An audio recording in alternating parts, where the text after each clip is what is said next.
North block और south block जल्द ही जो है वो शिफ्ट होने वाला है। नॉर्थ ब्लॉक की जो प्रक्रिया है वो ऑलरेडी शुरू हो गई है। यहाँ से जो यूनियन होम मिनिस्ट्री है वो अपना नया दफ्तर या कहे ठिकाना जो है वो ढूंढ चुकी है।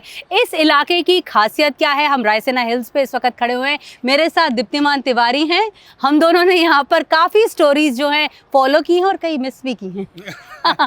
तो हम आपको यहाँ पे इस इलाके के बारे में बताएंगे। तो दीप्तिमान, सबसे पहले तो हम यही बात करते हैं कि यहाँ से जो मिनिस्ट्री शिफ्ट हो रही है जा कहाँ रही है? ये जो नया सेंट्रल विस्टा प्रोजेक्ट बना है वहाँ पे ऑलरेडी प्लान था कि सारी मिनिस्ट्रीज यहाँ से शिफ्ट होंगी और ये एक जो है म्यूजियम के तौर पे, एक हेरिटेज बिल्डिंग के तौर पे रह जाएगा। और वो प्रक्रिया अब शुरू हो चुकी है। लगभग मिनिस्ट्री जो है वो शिफ्ट हो चुकी है। कुछ एक स्टाफ यहाँ पे बचा हुआ है। धीरे धीरे करके मैं समझता हूँ कि 1-2 दिन में वो भी लोग सारे शिफ्ट हो जाएंगे। हाँ। और फिर ये एक हेरिटेज बिल्डिंग के तौर पे खड़ा रहेगा जहाँ पर्यटक आया करेंगे। हाँ, यहाँ पे हम आपको पहले ये बता दें कि ये जो हमारे पीछे नॉर्थ ब्लॉक है, यहाँ पे केंद्रीय गृह मंत्रालय है और हम दोनों, दीप्तिमान और मैं, यही मंत्रालय जो है वो कवर करते थे। यहाँ पे जो बड़े बड़े फैसले हैं देश के वो यहाँ से लिए जाते थे और देश भर में बताए जाते थे। मेरी अभी सबसे ताज़ा यादें तो दीप्तिमान कोविड को लेकर ही हैं। कोविड में जब था हम लोग यहाँ पर अक्सर मिला करते थे, मास्क पहने हुए, और अंदर कोई नहीं आने देता था। हाँ, वो भी है। अब अंदर ना आने वाली प्रक्रिया तो लगभग काफी मंत्रालयों में शुरू हो चुकी है। हाँ। इस सरकार में, लेकिन खैर फिर भी गृह मंत्रालय उस हिसाब से बेटर है और पत्रकार यहाँ अंदर जा सकते हैं। हालांकि कोई मिलता नहीं है, ये अलग बात है।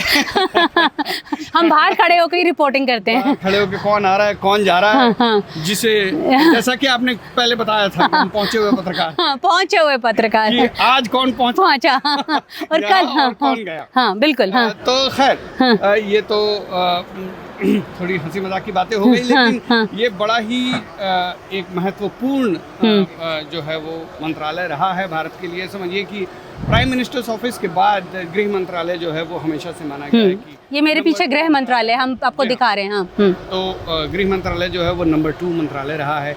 ये बिल्डिंग यहाँ 1931 से खड़ी है।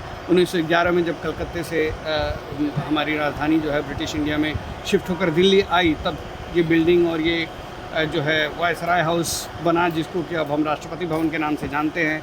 सामने हमारे जो है वो प्राइम मिनिस्टर्स ऑफिस है, या साउथ ब्लॉक है, जहाँ पे कि डिफेंस मिनिस्ट्री और प्राइम मिनिस्टर्स ऑफिस और NSA अजित डोभाल भी वहाँ बैठते हैं। और यहाँ पर अमित शाह बैठते हैं, गृह मंत्रालय है। और इसी नॉर्थ ब्लॉक में फाइनेंस मिनिस्ट्री है, जहाँ निर्मला सीतारमण बैठती हैं।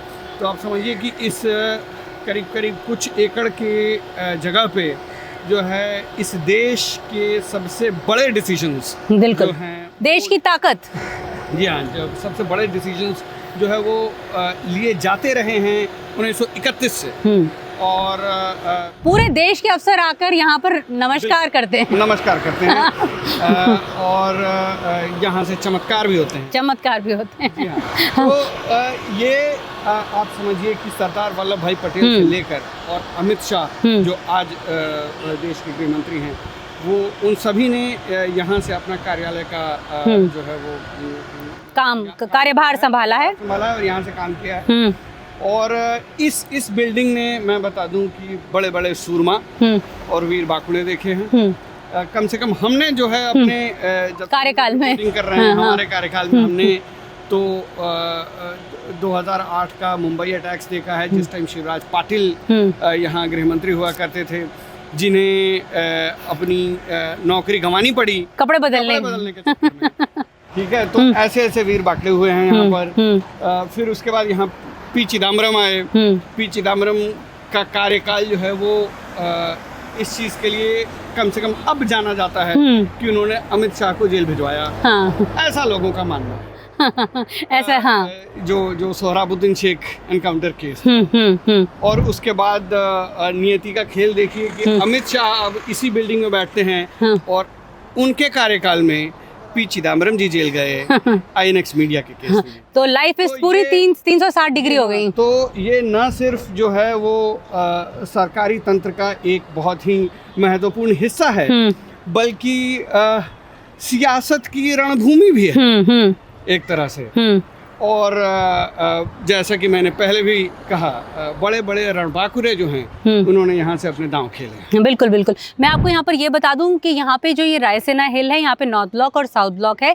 अब ये जो नॉर्थ ब्लॉक और साउथ ब्लॉक है, एक म्यूजियम बना दिया जाएगा, युग युगीन म्यूजियम। इसमें बताया जाता है कि जो मिनिस्ट्री ऑफ अर्बन डेवलपमेंट है वो जो 1857 से पहले का जो म्यूजियम है वो आपको साउथ ब्लॉक में देखने को मिलेगा, और आफ्टर 1857 का जो म्यूजियम है वो आपको यहाँ पर देखने को मिलेगा।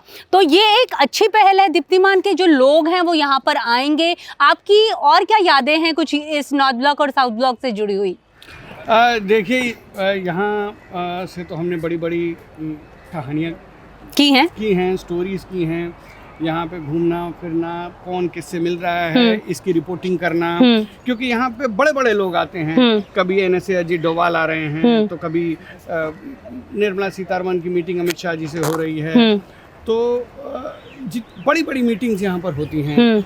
तो और बड़े बड़े डिसीजंस लिए जाते हैं, जैसा कि आपने पहले भी बताया, कोविड के बारे में बताया, कोविड के सारे डिसीजन, जिससे कि पूरे देश में किस तरह से मूवमेंट होगी, किस तरह से एसेंशियल आइटम्स मिलेंगे, नहीं मिलेंगे, लोग कब ऑफिस जाएंगे, कब नहीं जाएंगे, ये सारे डिसीजंस यहाँ से लिए गए हैं। और हम सब यहाँ पे खड़े होकर उस देश की जनता को वो सब बताने का हमने काम किया है। जब भी देश पर कोई बहुत बड़ा हमला हुआ है, इस मंत्रालय से जो है बड़े बड़े डिसीजंस लिए गए हैं।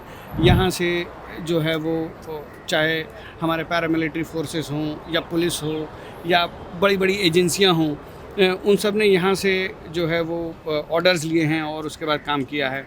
तो बड़ी बड़ी ख़बरें यहाँ से निकली हैं, बड़े बड़े डिसीजंस यहाँ से निकले हैं।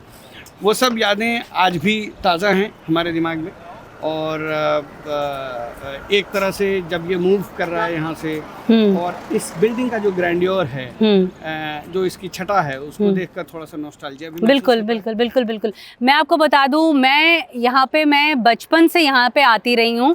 मैं RK-पुरम में रहती थी, तो यहाँ पर जब बीटिंग रिट्रीट में लाइट्स लगती हैं, तो मैं बचपन से यहाँ पर लाइट्स देखने आती रही। तो मेरे लिए ये जगह जो है वो काफ़ी खास है, क्योंकि मेरी बचपन की यादें भी यहाँ से जुड़ी हुई हैं। यहाँ पर ये जो आर्किटेक्चर है, अगर हम दीप्तिमान उसकी बात करें, तो जिस तरह की जालियाँ, छतरी, छज्जे, वेंटिलेशन जो है वो कहीं आपको किसी भी आज की बिल्डिंग में देखने को नहीं मिलेगी। ये अपने आप में नायाब है। आज की जो बिल्डिंग्स बनती हैं वो तो मतलब ऐसा मेरा ये मानना है कि ज़्यादातर बिल्डिंगें जो हैं वो सिर्फ कांच की भद्दी इमारतें होती हैं।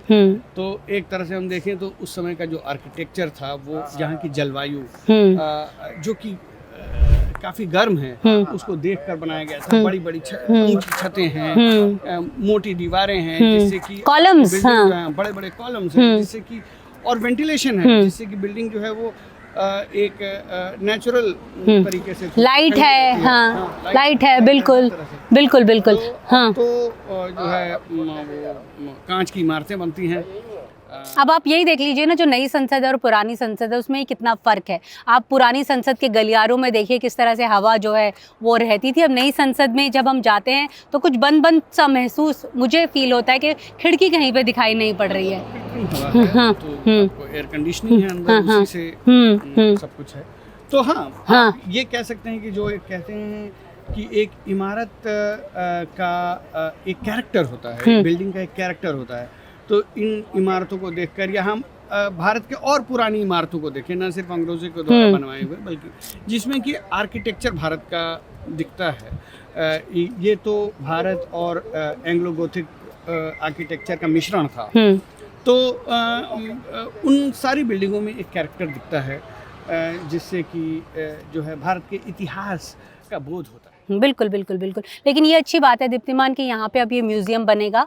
जो लोग अभी सिक्योरिटी कारणों के कारण यहाँ पर नहीं आ पाते हैं, बिल्कुल नीचे उन्हें रोक दिया जाता है। लोग दूर दूर से यहाँ पर तस्वीरें खींचने आते हैं, परिवारों के साथ आते हैं। तो ये लोग जो हैं वो यहाँ तक पहुँच पाएंगे, क्योंकि उन्हें भी अपनी यादें जो हैं वो बनानी होती हैं इन इमारतों के साथ। बिल्कुल बिल्कुल, बहुत ये अच्छा रहेगा, कम से कम पर्यटन के लिए बहुत बढ़िया रहेगा।